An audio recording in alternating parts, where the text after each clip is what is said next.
O Evangelho, como me foi revelado por Maria Valtorta, capítulo 515. As razões da dor salvífica de Jesus, elogio da obediência e lições sobre a humildade. Valtorta descreve a visão do dia 18 de outubro de 1946.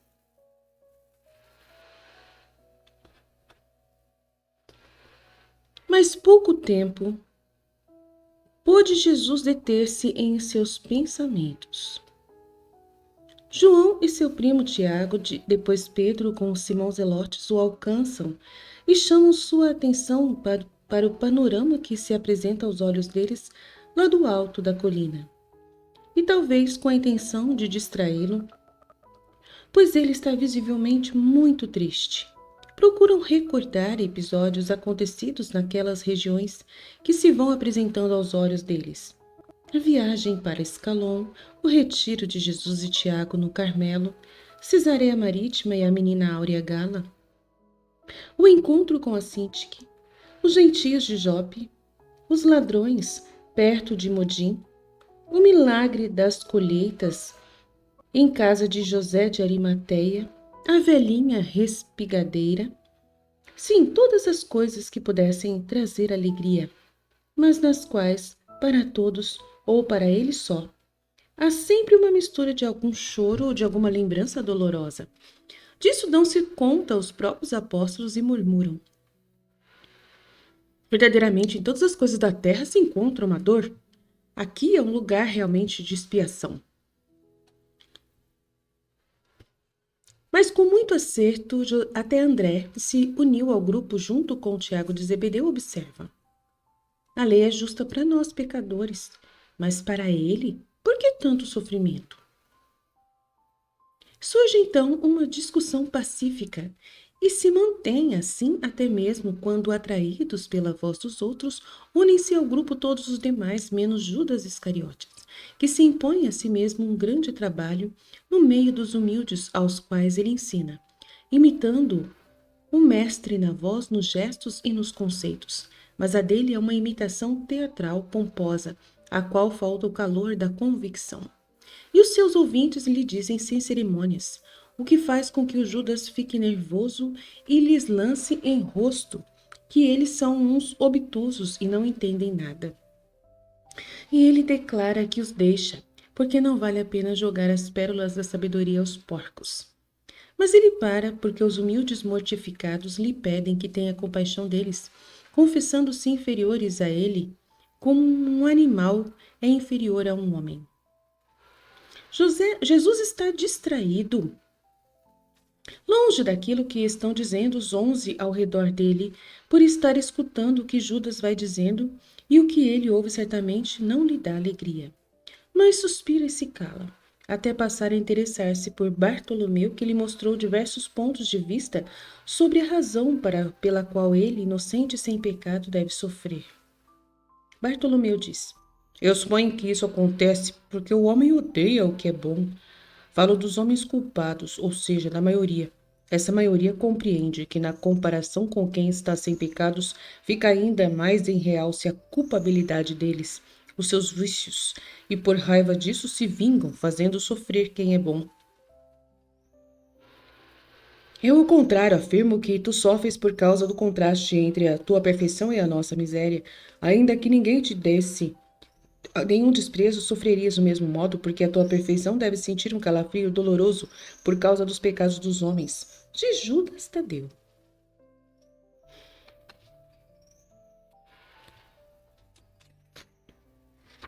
Eu, por minha vez, acho que tu, não estando privado da humanidade, sofres por causa do esforço ao teres que frear com tua parte sobrenatural as revoltas da tua humanidade contra os teus inimigos.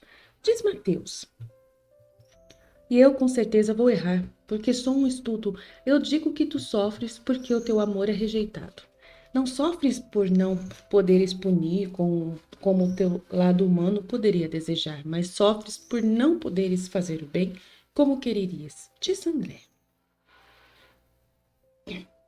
Eu penso que tu sofres porque tens que sofrer toda a dor para redimir toda a dor, não predominando em ti esta ou aquela natureza, mas igualmente estando essas duas naturezas em ti fundidas em perfeito equilíbrio para formarem a vítima perfeita, tão sobrenatural a ponto de poder ser válida para aplacar a ofensa feita à divindade, e tão humana a ponto de poder representar a humanidade, reconduzi-la ao estado imaculado do primeiro Adão, a fim de anular o passado e gerar uma nova humanidade, tornar a criar uma nova humanidade, segundo o pensamento de Deus, isto é, uma humanidade na qual esteja realmente a imagem e semelhança de Deus e o destino do homem.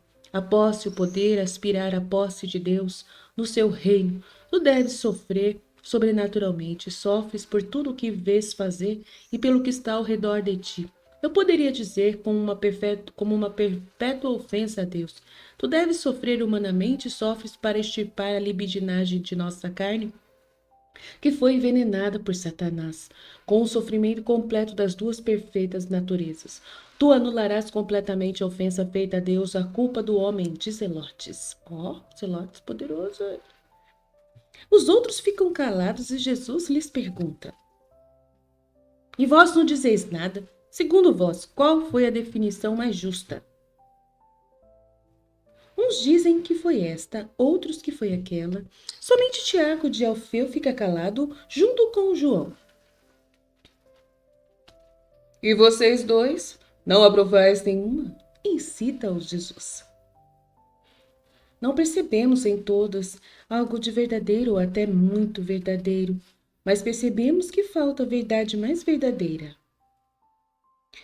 E não a sabeis achar. Talvez eu e João teríamos achado, mas nos parece quase uma blasfêmia dizê-lo, porque nós somos uns bons israelitas e tememos tanto a Deus a ponto de quase não podermos dizer o seu nome. E pensar que se o homem do povo eleito, o homem filho de Deus, quase nem pode pronunciar o nome bendito e cria outros nomes para dá-los ao seu Deus, que Satanás possa ousar fazer mal a Deus, parece-nos um pensamento blasfemo. E, no entanto, percebemos que a dor está sempre perseguindo. A dor está te sempre, a dor te está sempre perseguindo, porque tu és Deus e Satanás te odeia. Ele te odeia como a nenhum outro. Tu encontras o ódio, meu irmão, porque tu és Deus, diz Tiago. Sim, encontras ódio porque és o amor. Não são os fariseus nem os rabis. Não é este nem aquele, nem por isto ou por aquilo, que se levantam para fazer-te sofrer. É o ódio que se apodera dos homens e os levanta contra ti. Lívido pelo ódio, porque o teu amor, tu arrebatas ao ódio muitas presas. De João. Está faltando ainda uma coisa às muitas definições. Procurar a razão mais verdadeira, aquela pela qual eu sou. Encoraja-os Jesus. Mas ninguém acha. Pensam e afinal se entregam dizendo: Não achamos. É tão simples. Ela está sempre diante de vocês. Ela ressoa nas palavras de nossos livros, nas figuras de nossas histórias. Vamos!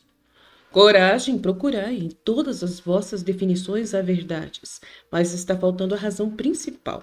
Procurai-a, não no dia de hoje, mas num passado bem distante, antes dos profetas, antes dos patriarcas, antes da criação do universo.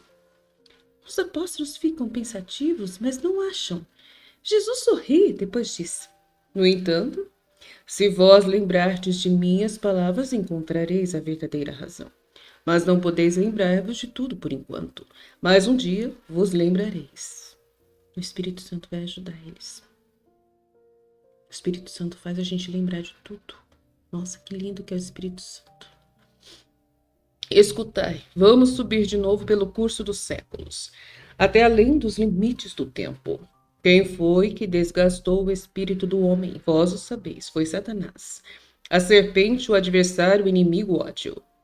Dai-lhe o nome que quiserdes. Mas por que o desgastou? Por uma grande inveja, a de ver o homem destinado ao céu, do qual ele havia sido expulso. Quis para o homem o exílio que ele tinha recebido. Porque ele foi expulso?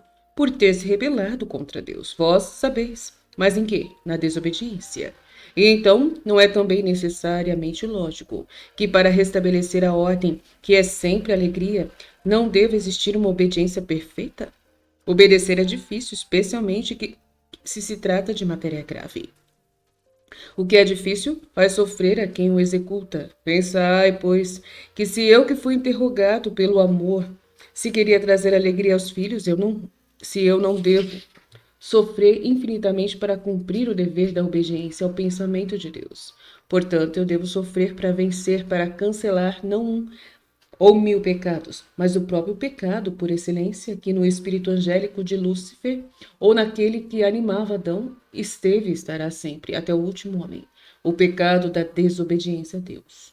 Vós, homens, deveis obedecer limitadamente aquele pouco. Parece-vos muito, mas é tão pouco, que Deus exige de vocês, em sua justiça. Ele exige de vós somente o que podeis cumprir no seu limite, mas eu conheço todo o seu pensamento. Quanto aos grandes e pequenos acontecimentos, para mim não foram postos limites quanto ao conhecer ou ao realizar. O amoroso sacrificador, o Abraão divino, não poupa sua vítima, o seu filho, que é Deus, né? Deus é o Abraão divino. É o amor, não saciado e ofendido, que exige reparação e oferta. Se eu vivesse 1000 e mais 1000 anos, não seria nada se não consumasse o homem até sua última fibra, assim como nada teria acontecido se desde a eternidade eu não tivesse dito sim ao meu Pai, dispondo-me a obedecê-lo como filho de Deus e como homem, no momento achado justo por meu Pai. A obediência é dor e é glória. A obediência como o espírito não morre nunca. Em verdade, eu vos digo que os verdadeiros obedientes se tornarão deuses, mas depois de uma luta contínua contra si mesmos, contra o mundo e contra Satanás. A obediência é luz. Quanto mais obedientes formos, mais luminosos seremos e veremos. A obediência é caridade, porque é um ato de amor e paciência. E quanto mais obedientes formos, mais suportaremos as coisas e as pessoas. A obediência é a humildade. Quanto mais obedientes formos, mais humildes seremos para com o próximo. A obediência é caridade, porque é um ato de amor. E quanto mais formos obedientes, mais os atos serão numerosos e perfeitos. A obediência é heroicidade, e o herói do espírito é o santo, o cidadão dos céus, o homem divinizado. Se a caridade é a virtude na qual se reencontra Deus uno e trino, a obediência é a virtude na qual se encontra mim, vosso mestre. A fazer com que o mundo vos conheça como meus discípulos por uma obediência absoluta a tudo que é santo. Jamais Judas, tenho alguma coisa a dizer também a ele.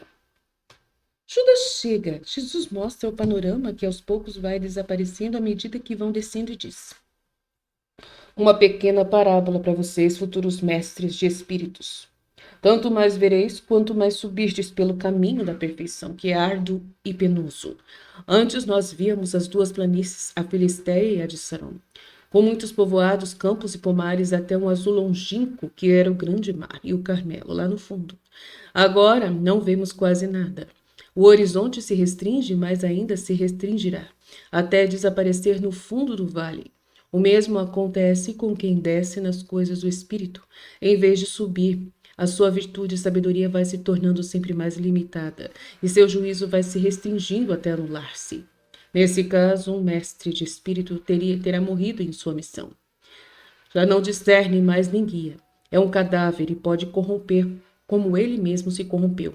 A descida, às vezes, ou quase sempre convida, porque lá embaixo estão as suas satisfações e a sensualidade.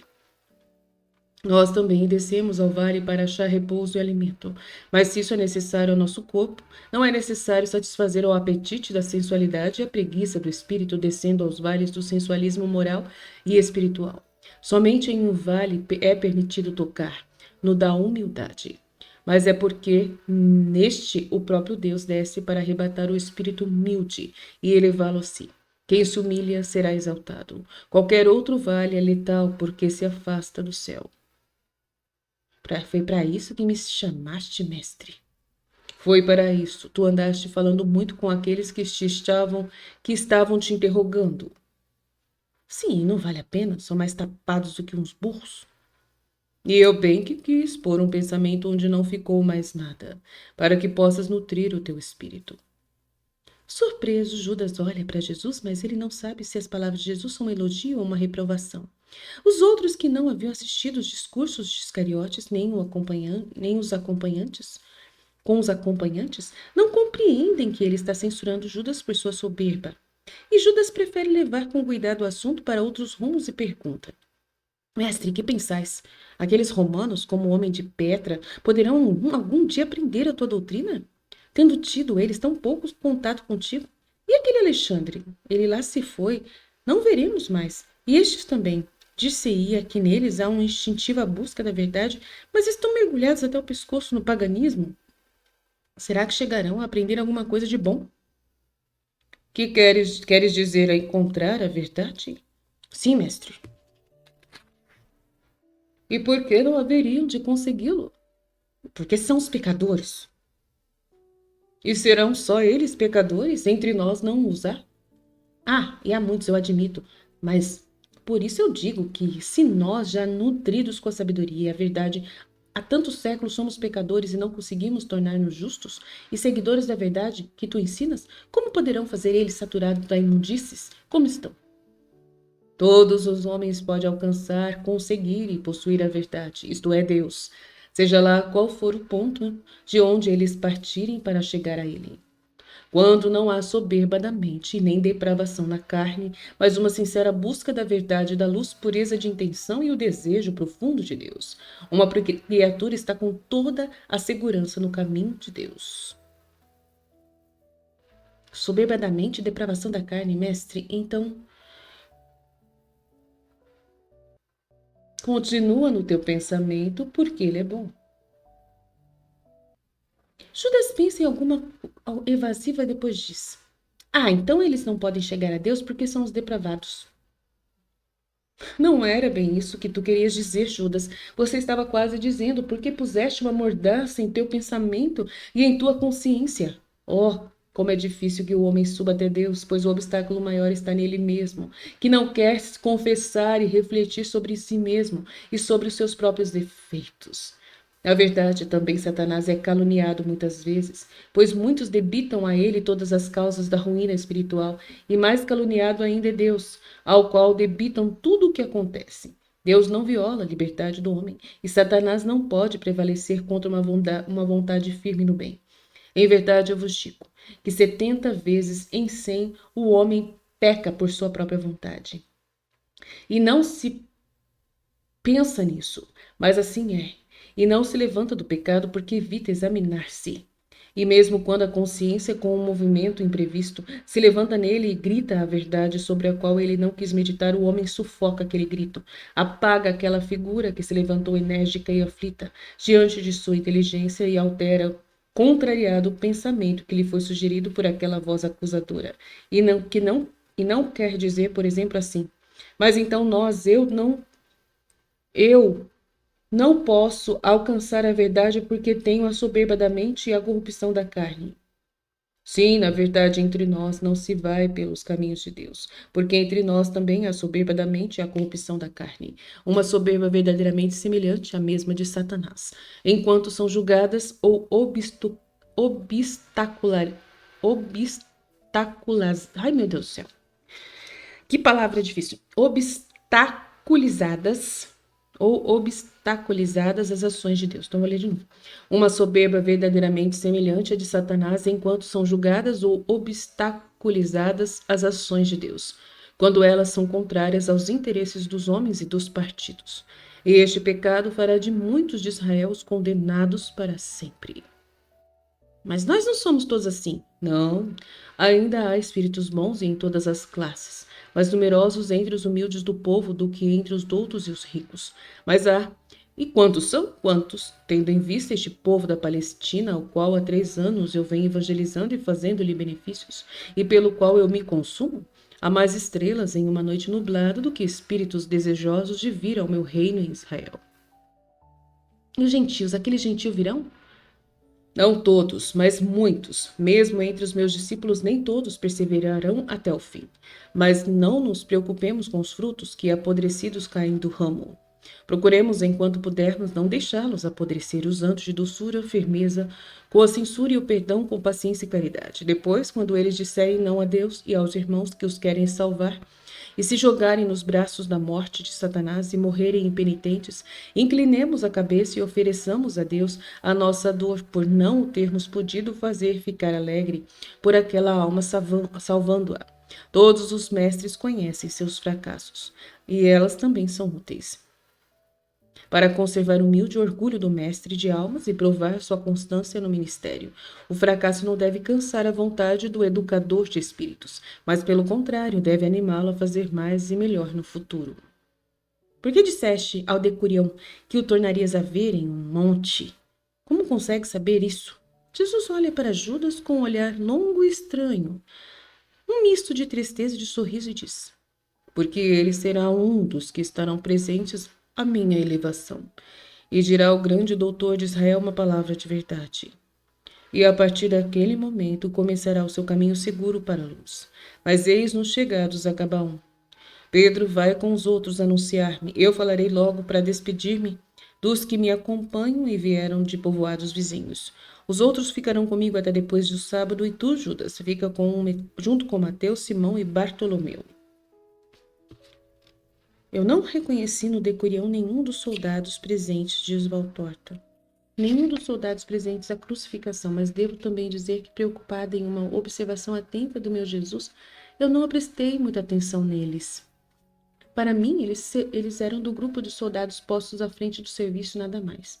Além disso, quando eu podia observá-los melhor, havia uma luz que apenas permitia ver e reconhecer os rostos já conhecidos. Penso, porém, pelas palavras de Jesus, que seja aquele soldado que diz a Gamaliel algumas palavras de que não me lembro agora, e que eu posso citar e não posso agora citar porque estou aqui sozinho e não posso pedir que alguém me dê o caderno da paixão. E assim termina a visão Fiat.